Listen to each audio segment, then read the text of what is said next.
Hello and welcome to another episode of Sipping Coffee with Jeff. I'm Jeff, and it's Friday. Hope everybody's having a good week so far. You made it, and now it's on to rest and recovery. Hopefully, where you're at, you're having a nice sunny weekend this upcoming weekend. So, this is the podcast where I talk about whatever the hell I want. Apparently, I talk about life. I talk about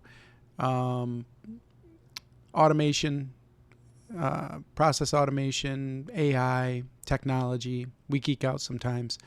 And sometimes I do bring some people on. Next week, I'm going to be bringing on a former leader of mine that really inspires me. And I'm looking forward to hearing what she has to say.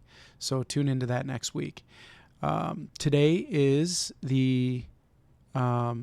actually tomorrow is the tax deadline for partnership. So all the entrepreneurs out there, if you haven't gotten your taxes done, you need to get those submitted. I did mine last night, got them all done and sent in for one of my companies. So that's one monkey off my back.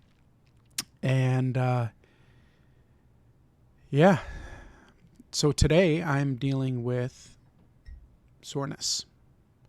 It is the curse of working out. You put in all your effort and everything, and then you get punished for it. But 2 days ago, I started this new app. Let me look it up before I give you the wrong name. But it's an AI based app that's supposed to help push you. It's just a way to help people like me who haven't been in the gym for a long time, and I guess established people push themselves and actually see growth. So it's called Gravel, Gravel, and it's pretty cool so far. I mean, I wish I could pull it up on here, but I haven't figured that part out yet. It's got different features in it that so you tell it what type of gym you go to. Is it a big gym? Does it have, machines? Is it all free weights? Are you working out at home? Whatever it is. And you set some baselines within the app. And then it generates a workout plan for you. Mine is a 3-day workout plan. And I did the first workout 2 days ago. 2 days ago. And it was a leg workout. Because I missed Monday, my son couldn't make it, and I was still recovering, so I just pushed it, and that's okay. Just get your workouts in throughout the week. So I did it, and one of the workouts that it had me do was squats. Now, I've been doing dumbbell squats and lunges with my son, but I know, just based off of how sore I am, obviously we haven't been pushing ourselves the way we should. And so one of the workouts was dumbbell squats, goblet squats, where you hold a dumbbell in front of you like this, and you squat down. And you get a nice deep squat, and you come back up. And I did 11 reps for 3 sets, and I had a 50-pound dumbbell in my hand. And I did it. I mean, I didn't really struggle the last set. I had to really push to get through where I needed to be. But holy moly, my quads and my butt are sore. I'm bathed in Blue Emu goo right now. I don't know if you know what that is, but it's like a muscle lotion that you could put on, and it helps. But I did my Normatec recovery boots and hip deal last night.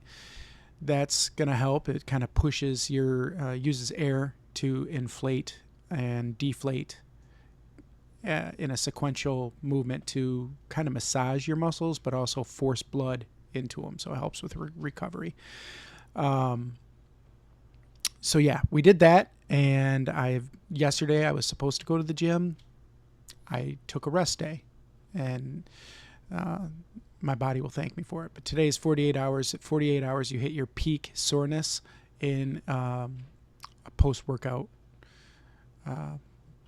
muscle. So I will be going to the gym today. I'll be targeting other muscles, but lightly working out just through movement, my sore muscles to get them to kind of release that lactic acid.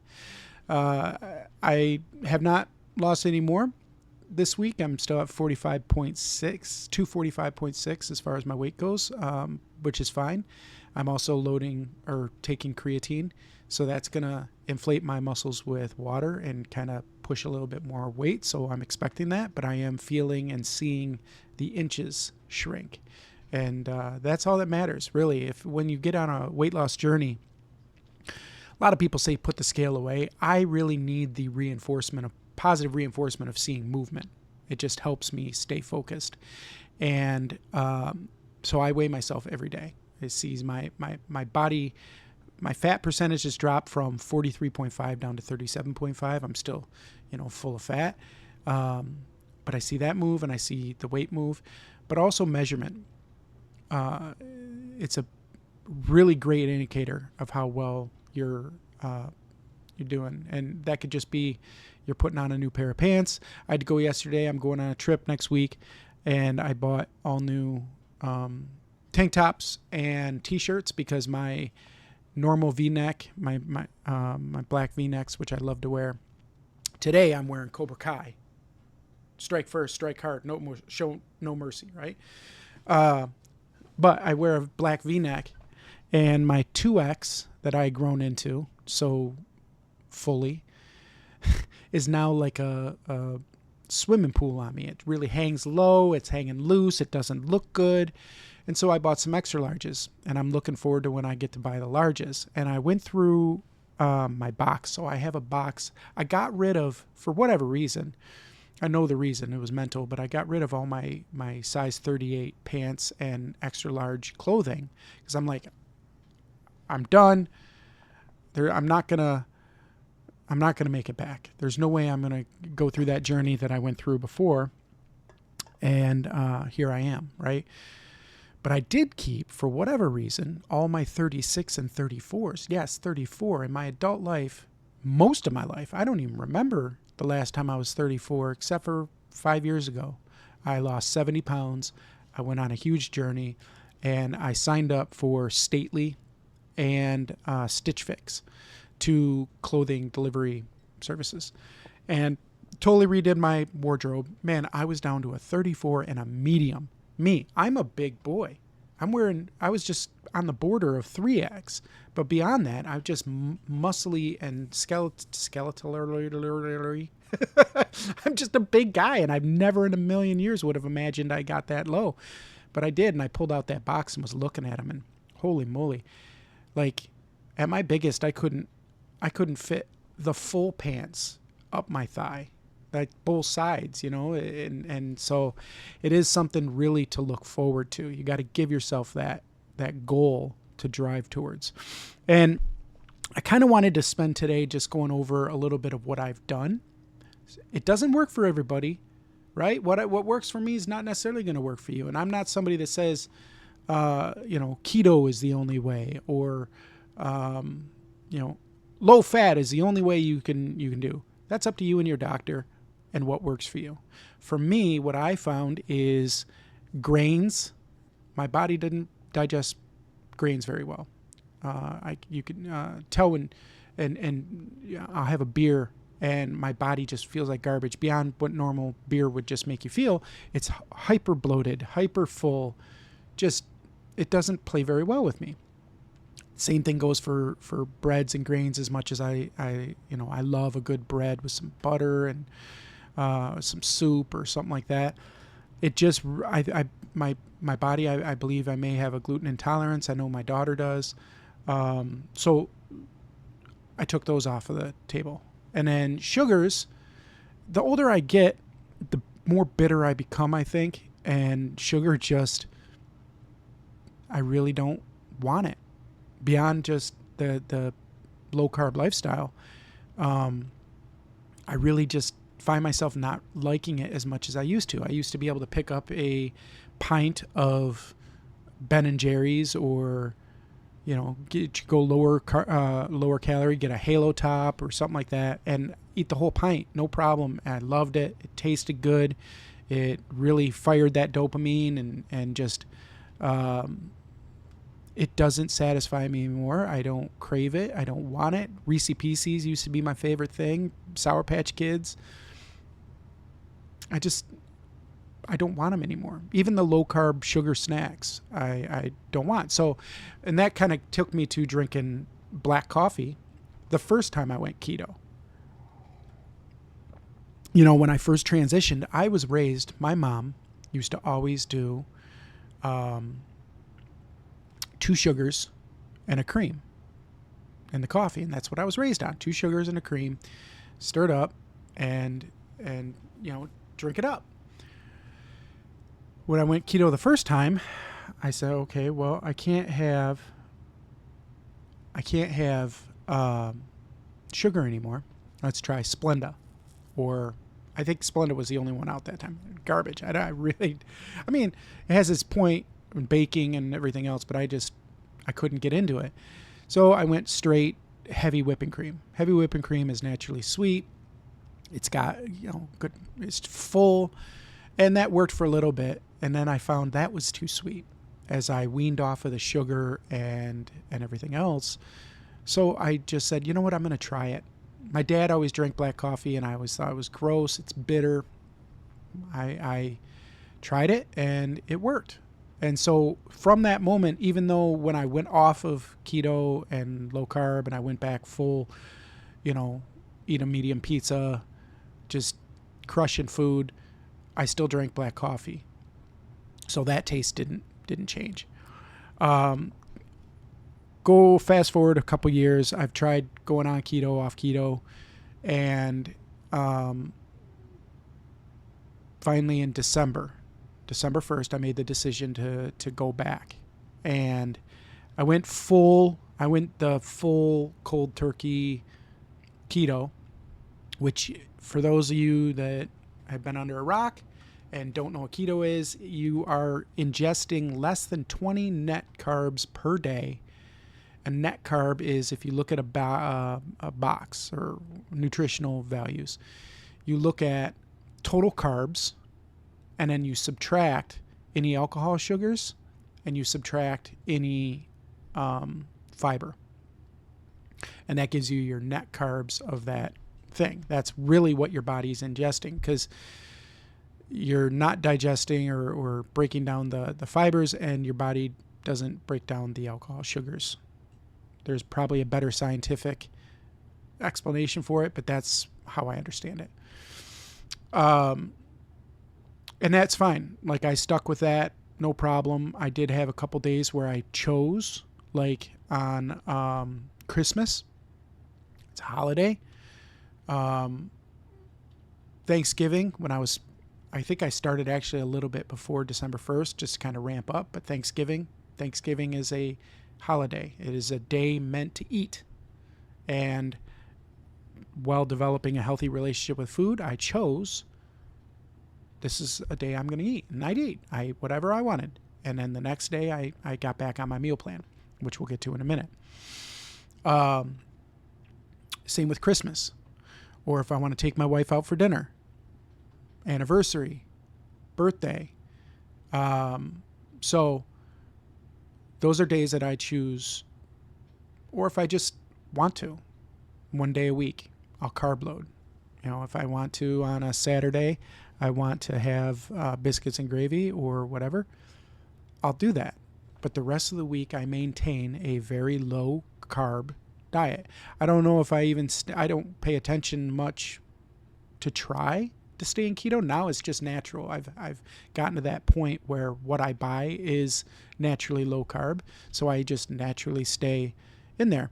And I'm going to show you how I do that right now. If you take a look here. So this is an app I have on my phone.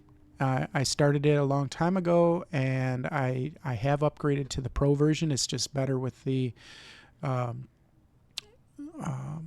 do you call it? The recipes and everything you get, the features that is offered in Pro. I like that, but you don't have to pay for an app like this. So it's called Carb Manager. This is what it looks like here. It gives you a really nice display of what you have ingested for the day. It has charts that you can view. You can set it to, whatever diet. And I know it's called Carb Manager and are really pushing the keto and low carb, but it does give you the option that you could choose whatever macros you're really tracking at that time. So here it really does have the features to track keto, which it's not tracking keto. It's tracking your carb intake, your low carb. People have branded the name keto, and it's actually built up a negative connotation with a lot of people. It's just a low carb lifestyle. And that's an easy way to tell people if they're being judgmental or whatever. It's like, look, I choose to eat a low carb lifestyle and leave it at that. I have no idea why people are so judgmental anymore. Why you care what I eat. You could go pound sand, right? So yeah, this helps overall. What's really cool is, let's see if it has it. Yeah, so they do have in the premium version, you could snap pictures of your food. I've never gotten it to work. What I really like is you could scan. There's a, let's see if there's in the features deal. So in the food tracker, you could scan your food. So there's a what do you call that? A barcode scan. Here you go, barcode scan. You could use voice logging. You could create custom meals. So this is really cool. A lot of times when you're cooking, you can't really track those calories accurately. Get yourself a simple food scale. You weigh it up as you're cooking it, and you add the individual ingredients you could create a recipe. And then the next time you make that meal, you just add the recipe. And, when you're adding the recipe, you estimate how many servings total is in that recipe, which if you cook it all at home, you kind of know how much you're going to be able to get out of a pan. Just divide it out. If you're making a big pan of something, okay, this is going to give me about 8 servings out of that. And then when you add it, how many of those 8 did you eat? How much of the pie did you eat? And it'll give you, or you could even weigh it. Like once you get all those ingredients in, you weigh your plate. All right, so I ate 566 grams of this food, and it will calculate out all of the macros for you based off of this huge database of food. And it's really cool, taking a look at the historical trends of how you've done. So, and yeah, it's got a bunch of recipes that are already in there, over 50,000 low carb and keto recipes that you could search up, and it tells you exactly how to make it, what your ingredients are there. So this has been super helpful for me, and I thought I'd kind of pass it along to you as something that you might be able to use to become more healthy. Those are 2 apps. The Carb Manager, you could find it in the App Store. And what was the other one here again? It was Gravel, Gravel. What I really like about that Gravel app too, you could like click on the picture of whatever it's telling you to do, and it shows a video of how to, like, the proper form on how to work that out. So that app, the food tracking app. The other thing that I did to lose over 30 pounds in a very short amount of time is I meal planned. And we kind of went over this before in a previous podcast, but you don't need a fancy app to do that. You can use ChatGPT or something like that to help you generate a meal plan, but you really could just sit down. I find it useful to sit at a calendar, and I'll fill out a calendar day by day, like, okay, or write it out, vertically in a sheet of paper. Monday, Tuesday, Wednesday, Thursday, Friday, Monday, Tuesday, Wednesday, Thursday, Saturday and Sunday. But there's a few days that we have foods that we like to eat on certain days. So that is my first thing. I'll go through, I'll write down my week, and I'll say, okay, Monday's hamburger day. We have hamburgers, and then I just need to think of creative sides to bring that up. Tuesday, Taco Tuesday. easy. So we do some sort of Mexican food, usually tacos or fajitas. Wednesday for the kids, spaghetti night. Spaghetti and meatballs almost every time. They love it, garlic bread. And then the wife and I will have something different. This week we had chicken parm with a low-carb spaghetti, and it was fantastic. Awesome. And I can share if you want to know how to make that. Let me know in the comments, and I'll let you know how to make it. It was awesome. Thursdays are always open. I kind of I'll do some form of chicken. So that could be a Mediterranean night. It could be roast chicken with whatever. Last night we did buttermilk ranch chicken thighs with broccoli, steamed broccoli, and I made the kids a side of rice and a salad. Super healthy, nice balanced meal. Fridays, pizza every time for the kids.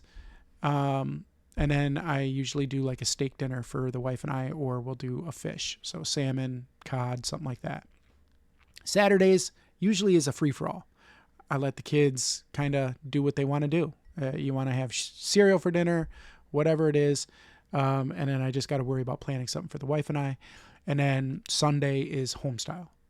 So I'll rotate in a roast with veggies and salad and potatoes for the kids. Or I'll do a roast chicken or chicken and dumplings for the kid. You get it. Kind of really soulful home style. And we sit around the table. Every meal, I usually sit around the table, except for on the weekends. I'll let the kids kind of go off to the room, do what they want to do. So you do that. You write out a whole month. Don't just do it at a week, because what I found with the week is it's easy to forget to do it the next week. This month, I've been really bad this last 30 days, really. I didn't update my meal plan, so I used GPT to generate it, and then I didn't like a few of the options, so I went off script. And once you go off script, it's really hard, and it creates a lot of stress at dinner time. It screws up your shopping bill. You're going out to the store more often. So once you have that monthly meal plan set, I like to go out at the beginning of the month, and I'll buy all my meat for that month. It kind of locks it in because you're committed. All right, here's what it is. And you know you have everything. And it's actually cheaper because you could shop the deals. I love to go to Aldi for my meat. I just find that their meat's good. They've got deals on grass-fed beef, at $5.99 a pound, and you could buy up to, I think, 4 of them at a time. And so I'll buy all my meat in one go, and then I'll go out once a week on Saturday and buy my sides. And so that's keeping fresh veggies in the house. You're not buying veggies in one go and then they go bad down in your crisper because you forget they exist. It just makes it more manageable. And this has helped overall, not just with my weight loss journey, but it's also helped my bank balance. So I was going to VG's, which is a local grocery store. It's literally just around the block. So it was super convenient for me just to run there 5 o'clock, get done with work, go down to the grocery store and buy what I need to buy. And I found I was spending $80 to $100, $120 every single day. Some of that's alcohol, right? Which is another thing I cut out. But, and it's not a lot of alcohol, by the way. That's, a 6-pack's $10. You buy, if I want a 6-pack of Michelob and the wife wants seltzers, you're looking at $20, $30 right there. And then you add on the sides that you want, and it's really easy to get up to $80 to $100 in cost. So I stopped doing that, except for the last 30 days or so. It's not been as good, and so I'm back on the wagon now. I sat down and made my meal plan, and whatever. But that's been a huge benefit as well. So the app, tracking your meals, every meal helps you get that visual, and then meal planning. And you'll really start to find that you don't even have to try. I don't try to diet. I don't try to stay low carb. I don't try to hit my calorie goal and I don't try to hit my protein goal because I've bought the things that I need around the house just to get me there. I have a smoothie. It's got the yogurt, the high protein yogurt in it, the flax milk, and the protein scoop. That gets me, 50, 60 grams of protein right there, and some berries. Good, right? And then I have the balanced meals that I've made throughout the time. So hope that helps you. If you're interested in trying to get healthier and trying to lose some weight, or just, make some changes in your life, those are some tips that you could use and apply them today. You could start today. So, okay. So I wanted to kind of go over real quick what I plan on doing next week with you. Monday, we're going to make Monday kind of a geeky day. I want to go through and we're going to work on our SaaS that we had talked about, our software as a service. And I'm going to try and build the framework for one completely in one day using a no-code solution called Replit. And if you take a look here, Replit is amazing. Like, this thing is unreal what it can do. You literally just give it a prompt and it will go through and build it. So here, you start with a prompt. Prompt Replit agent by describing the app or site you want to create. Replit AI can even help you enhance your prompt for the best results. It then will go through and create a build plan for you. It will research the best way to build your app, the best type of code to use, all that. And it will give you the plan. It'll give you a prototype and say, would you like me to build this now? Right? And then it goes and builds the dang thing, an actual functional app in that short amount of time. And you literally just right there click and you're interacting with your app. This is a live built, fully coded, tested app using multiple AI agents within one unit. And then you launch it. And this is all on their service. It is a paid service.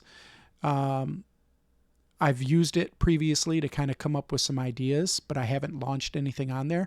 I'm going to have it prepped and ready to take a automation that I've built through make.com, and we're going to use this as our launchpad, our foundation for launching that app. So that's going to be really exciting. You're going to want to tune in on Monday. We're going to do that together, and we'll see what we get. And I'm not a professional at building these types of apps. So we're going to learn together. We're going to fail together, and we're going to see how realistic it is for a normal person to come through and build out an app. If you're curious about the pricing on this, it's not that expensive, right? You can make your first app free. It's kind of limited. You get 3 public apps. But here for the $20, you can get full access, 25 monthly credits for these checkpoints. So that's kind of like, it's going to spit it out and you're going to be like, no, I don't like that. Can you change that? And it will snapshot it, create a new checkpoint, and then build the next iteration. So these are, think 100 iterations of your application. And if you have a good application, that's a lot of iteration. Unlimited public and private apps. Access to Claude Sonnet 3.7 and GPT-4o. You can deploy and host live apps and pay as you go for additional usage. So yeah, this is pretty cool. They do have, add-ons and things like that. You can check it out. It's Replit, Replit. So yeah, we're going to do that on Monday. This is it for today. I just wanted to kind of get in here and talk health, wealth, and living with you. So drop in the comments what you'd like to see me build on Replit. If you've tried Replit, if you have tried Carb Manager or meal planning, anything like that we've talked about today, let me know in the comments what you think about that and what your journey looks like. And I'd love to read that. So have a great weekend. I won't be recording on the weekends. I'll see you Monday morning.